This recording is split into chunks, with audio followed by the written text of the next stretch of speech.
বিসমিল্লাহির রহমানির রহিম। আসসালামু আলাইকুম ওয়া রাহমাতুল্লাহি ওয়া বারাকাতুহু। সম্মানিত ভিউয়ার্স ভাই ও বোনেরা, আজকে আবারও আপনাদের জন্য নতুন আরেকটি টিউটোরিয়াল নিয়ে হাজির হয়েছি। আজকের এই টিউটোরিয়ালের বিষয় হচ্ছে অ্যাডোবি ফটোশপ পার্ট 23 নিয়ে।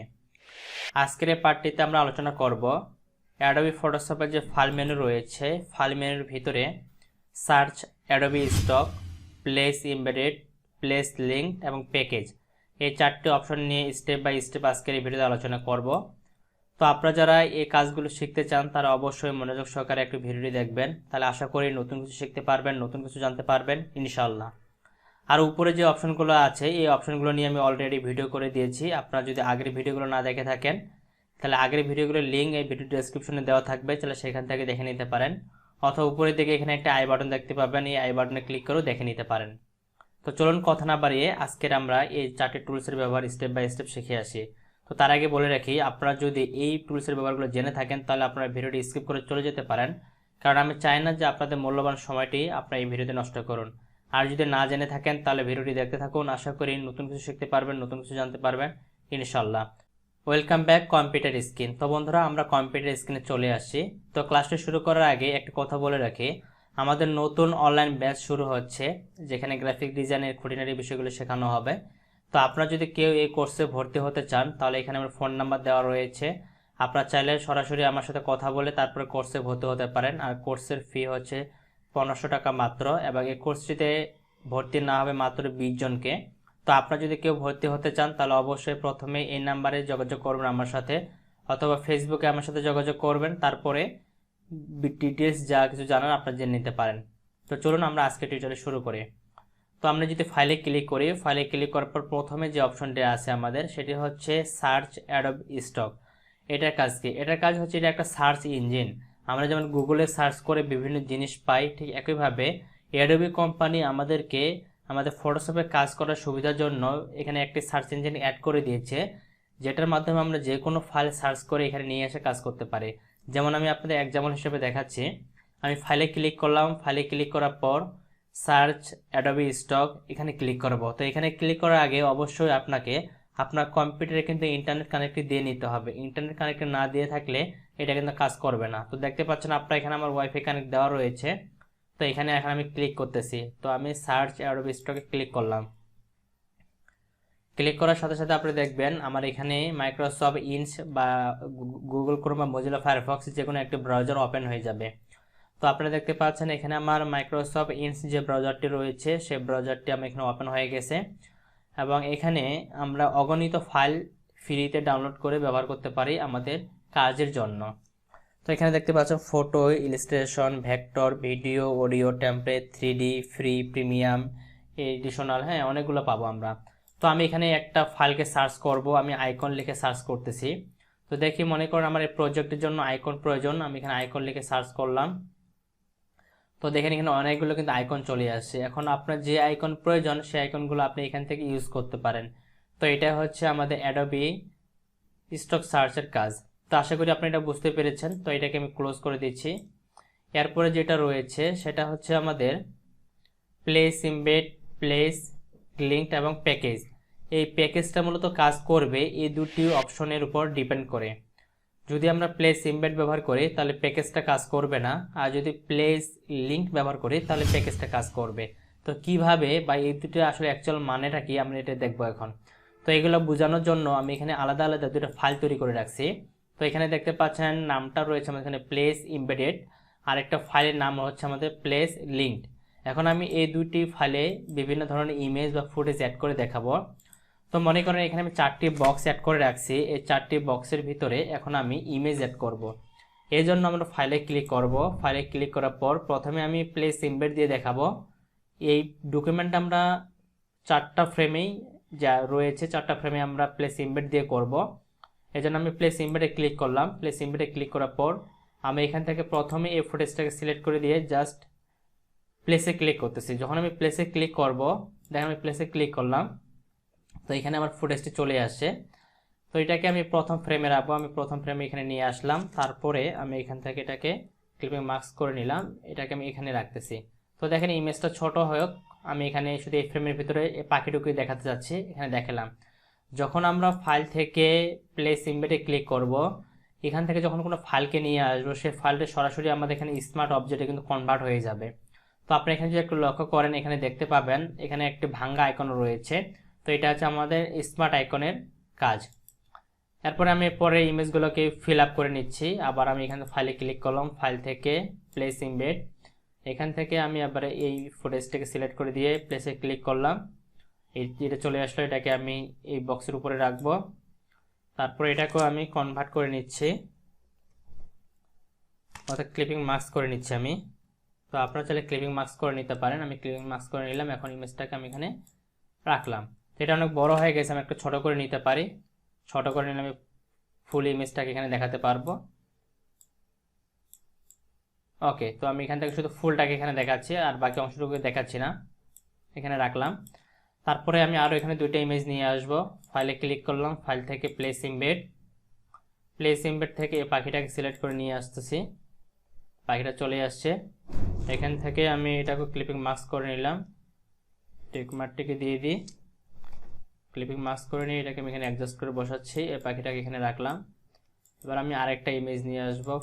ফাইল থেকে প্লেস ইমবেড, প্লেস ইমবেড থেকে একটু যদি নিচে দিকে যাই, এখানে আমি অনেকগুলো ইমেজ রাখছি। আমি এই ইমেজটাকে সিলেক্ট করে দিলাম বা এটাকে সিলেক্ট করে দিলাম, প্লেস। তো এই ফুটেজটা আমি এখানে চলে আসছে, টিক মার্কটাকে দিয়ে দিব, এটাকে এখানে অ্যাডজাস্ট করে বসাচ্ছি। ওকে, তাহলে দেখেন আপনারা যদি লক্ষ্য করেন, 4 জায়গায় আমি 4টা ইমেজ নিয়ে আসলাম এবং এখানে প্রত্যেকটা ইমেজ কিন্তু কনভার্ট হয়ে স্মার্ট অবজেক্ট হয়ে গেছে। অর্থাৎ যখন আমরা কোনো ফাইল থেকে প্লেস ইমবেড করব, তখন যে ফাইলটাকে নিয়ে আসব, সেই ফাইলটা সরাসরি আমাদের কনভার্ট হয়ে স্মার্ট অবজেক্ট হয়ে যাবে। এবং এই যে ফাইলগুলো যে নিয়ে আসতেছে, এই ফাইলগুলো যে অ্যাকচুয়াল সাইজ 5 MB হোক, 6 MB হোক বা 7 MB হোক, পুরোটাই কিন্তু লোড হয় এখানে আমাদের থেকে যায়। এই জন্য এই প্রজেক্টটা কিন্তু আমাদের অনেক ভারী হয়ে যায় এবং যার কারণে কাজ করতে অনেক স্লো করে। কিন্তু আমরা যদি ফাইল থেকে প্লেস লিঙ্ক ব্যবহার করি, তাহলে কি হবে চলুন দেখি। আমি প্লেস লিঙ্কটা ক্লিক করলাম, এখানেও ঠিক একই রকম, যে এখানে যে ইমেজগুলো ব্যবহার করছি সেই ইমেজগুলো আমি এখানেও নিয়ে আসতেছি। তো দেখেন আমি এখানে ক্লিক করে ফাইলে ক্লিক করলাম, ফাইল থেকে প্লেস লিঙ্কে ক্লিক করলাম। প্লেস লিঙ্কে ক্লিক করার পর এই ইমেজটি প্রথমে নিয়ে আসতেছি, এই ইমেজটি আসলো এখানে। তারপর আমি এখানে টিক মার্কটিকে দিয়ে আমি এখান থেকে এটাকে ক্লিপিং মাস্ক করে নিলাম। তো এটা এখানে রাখলাম। তারপরে আমরা আরেকটা পাখি নিয়ে আসব। ফাইলে ক্লিক করলাম, ফাইল থেকে আমাদের প্লেস লিঙ্ক, এখানে যে ইমেজটি নিয়ে গেছিলাম সেই ইমেজটি নিয়ে যাচ্ছি এখানে, সম্ভবত এই ইমেজটি সিলেক্ট করে দিলাম, ইমেজটি চলে আসে এখানে। আবার আমি এটাকে ক্লিপিং মাস্ক করে নিলাম। তো এটাকে আমি এখানে রাখলাম, আমি বড় করে রাখতেছি, আমি ছোট করতেছি না, পরে কাজগুলো দেখাচ্ছি। শুধু আপনারা যদি এর ব্যবহারগুলো ভালোভাবে জানেন, তাহলে কিন্তু খুব ইজিলি এই কাজগুলো করতে পারবেন এবং খুবই মজাদার কিন্তু কাজ এগুলা, ঠিক আছে। যখন আপনি একবার কাজগুলো শিখলে খুব ভালো লাগবে এগুলো কাজ করতে। ওকে, এবং আমি ফাইনালি আরেকটা ইমেজ নিয়ে আসতেছি। প্লেস থেকে আমি এবারে এই ফুটেজটা সম্ভবত ছিল, এটা না, এটা সিলেক্ট করলাম, প্লেস ক্লিক করে এই ইমেজটা আমাদের এখানে আসলো। টিক মার্ক দিয়ে আমি এটাকেও ক্লিপিং মাস্ক করে নিলাম। তাহলে দেখেন এই যে এবারে যে ইমেজগুলো আমি এখানে নিয়ে আসলাম, যখন আমি প্লেস লিঙ্ক করছি, তখন আপনার যদি এখানে যে থাম্বনেলগুলো আছে, আমি যদি থাম্বনেলগুলো একটু বড় করি, লার্জ করি, তাহলে দেখবেন এই যে এখানে একটি কিন্তু লিঙ্ক মানে চেন আইকন তৈরি হয়ে গেছে। যখন আমরা লিঙ্কের মাধ্যমে নিয়ে আসব, তখন এই ইমেজটা যে লোকেশনে রয়েছে আমাদের, আমি যদি ফাইলে ক্লিক করি, ফাইল থেকে প্লেস লিঙ্ক, দেখেন এই ফাইলটি আমার কোথায় রয়েছে, আমার এটা আমি যদি ক্লিক করি এখানে, তাহলে দেখতে পাবো, সরি আমি ব্যাকে আসি একবার, ব্লার।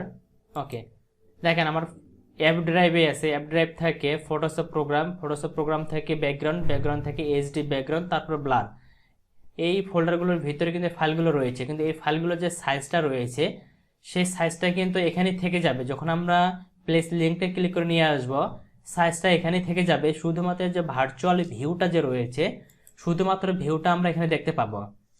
আর এর কারণেই এই যে ফাইলটা আমার বা এই প্রোগ্রামে যে কাজগুলো আমি করব, এই প্রোগ্রামে আমি কাজটা খুব দ্রুত করতে পারবো, কারণ এই প্রোগ্রামে আমার ভারী হবে না, মানে প্রোগ্রামের ফাইলের সাইজটা অনেক ছোট থাকবে, যার কারণে কাজ করতে অনেক মজা পাবো। কিন্তু আমরা যদি প্লেস ইমবেডের মাধ্যমে নিয়ে আসি, তাহলে ফাইলটা আমাদের সরাসরি যে সাইজ ছিল সেই সাইজটা এখানে লোড হবে। লোড হওয়ার কারণে ফাইলটার সাইজ অনেক বড় হয়ে যাবে, এই জন্য এই ফাইলটাতে কাজ করতে অনেক স্লো হবে, মানে অনেক সময় নিয়ে কাজ করতে হবে। এবং আমরা যখন এই ফাইলটাকে যদি এখন সেভ করে কাউকে পাঠাই, সে কিন্তু সব ফুটেজগুলাই একসাথে সে পেয়ে যাবে। কিন্তু আমি যদি প্লেস লিঙ্কের মাধ্যমে কোনো কাজ করে সেই কাজটা যদি সেভ করে অন্য কাউকে পাঠাই, তাহলে কিন্তু যেহেতু আমি লিঙ্কের মাধ্যমে অ্যাড করে রাখছি, ইমেজগুলো কিন্তু আমার এই ফটোশপ প্রোগ্রামে কিন্তু সরাসরি লোড হয়নি, শুধুমাত্র প্লেস লিঙ্কের মাধ্যমে শুধু ভার্চুয়াল ভিউটা দেখতে পাচ্ছি। এই কারণে আমি যখন এই ফাইলটা কাউকে পাঠাবো, সে কিন্তু এই ইমেজগুলো মিসিং দেখতে পাবে, সে কিন্তু এই ইমেজগুলো দেখতে পাবে না। তার কারণ কি? কারণ তার পিসিতে এই ইমেজগুলো নেই, এই জন্য সে মিসিং দেখতে পাবে। আর যদি প্লেস ইম্বেডের মাধ্যমে পাঠাই, তাহলে সে সবগুলাই দেখতে পাবে। তো এই যে পার্থক্যগুলো, এই পার্থক্যগুলোই মূলত হচ্ছে আমাদের মূল পার্থক্য। যখন আমরা কাউকে ফাইল পাঠাবো, তখন আমরা কি করব, প্লেস লিঙ্কতে ক্লিক করার পর আমরা ফাইলে ক্লিক করব। ফাইলে ক্লিক করার পর এখানে দেখতেছি প্যাকেজ। তো আমার এখানে প্যাকেজ অপশনটি হাইড অবস্থা রয়েছে, তার কারণ হচ্ছে আমার সেটিংসের কিছু গোলমাল হয়েছে, অথবা এই জন্য এখানে অ্যাক্টিভ নেই, এটা হাইড অবস্থা রয়েছে। তো আপনাদের এটা অ্যাক্টিভ থাকবে। তো আমি বলে দিচ্ছি পার্থক্যগুলো কি। যখন আমরা প্লেস ইম্বেডে থাকবো, মানে প্লেস ইম্বেডে যে প্রোগ্রাম ফাইলটি রয়েছে ফাইলের ভিতরে থাকবো, আমি থাম্বনেলগুলো একটু ছোট করে নিচ্ছি, অনেক বড় হয়ে গেছে। আমি এখান থেকে থাম্বনেলের সাইজ স্মল করে নিলাম।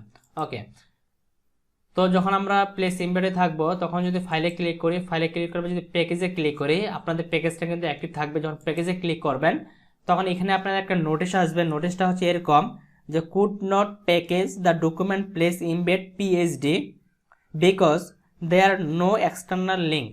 কারণ এরকম একটা মেসেজ আসবে, যেহেতু আমরা এই ইমেজগুলোতে কোনো লিঙ্ক অ্যাড করিনি, সরাসরি ইমেজগুলো এখানে নিয়ে আসি, এজন্য এটা কিন্তু প্যাকেজ হবে না। শুধুমাত্র প্যাকেজ অপশনটা আমাদের কাজ করবে যখন আমরা প্লেস লিঙ্ক ব্যবহার করব তখন।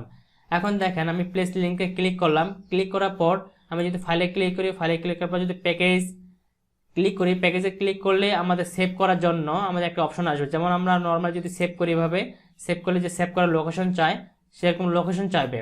তো আপনাদেরকে লোকেশন দিয়ে নিতে হবে। তো আমি এখানে ডেস্কটপ দিয়ে দিচ্ছি, এখানে এরকম লোকেশন দিয়ে দিবেন। দিয়ে দেওয়ার পর যখন সেভ করবেন, সেভ করলে কি হবে, এই যে আমাদের যে ইমেজগুলো রয়েছে, 4টা ইমেজ আমরা নিয়ে আসি, 4টা ইমেজ আলাদা আলাদা জায়গায় সেভ হবে এবং পুরো ফাইলটা একটা পিএইচডি ফাইলে সেভ হয়ে যাবে।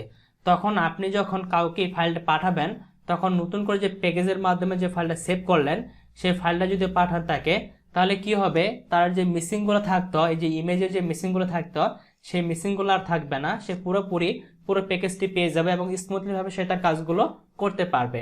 তো এই ছিল মূলত আমাদের প্লেস ইমবেড এবং প্লেস লিঙ্ক, এই দুটি অপশনের মূল পার্থক্য বা মূল কাজ। আশা করি আপনারা পুরো প্রসেসটি বুঝতে পেরেছেন। তারপরে যদি আপনাদের বুঝতে কোনো জায়গায় কোনো ধরনের সমস্যা হয়ে থাকে, তাহলে অবশ্যই সেটা আপনারা আমাকে কমেন্ট বক্সে কমেন্ট করে জানাবেন। আমি আপনাদের সেই সমস্যাগুলো দূর করে দেওয়ার চেষ্টা করবো ইনশাল্লাহ। তো আবারও বলতেছি, যারা এই অনলাইন কোর্সটি করতে চান, তারা চাইলে এই নাম্বারে কল করে আমার সাথে যোগাযোগ করে পুরো ডিটেলস জেনে নিতে পারেন, কিভাবে ক্লাস করানো হবে তার A to Z। তো আজকের মতো ভিডিওটি আমি এখানে শেষ করতেছি। পরবর্তীতে আমরা আলোচনা করব ফাইল মেনু থেকে যে পরের অপশনগুলো রয়েছে, এই অপশনগুলো নিয়ে স্টেপ বাই স্টেপ। তো সকলের সুস্বাস্থ্য কামনা করি আজকের মতো এখানে বিদায় নিচ্ছি। আল্লাহ হাফেজ।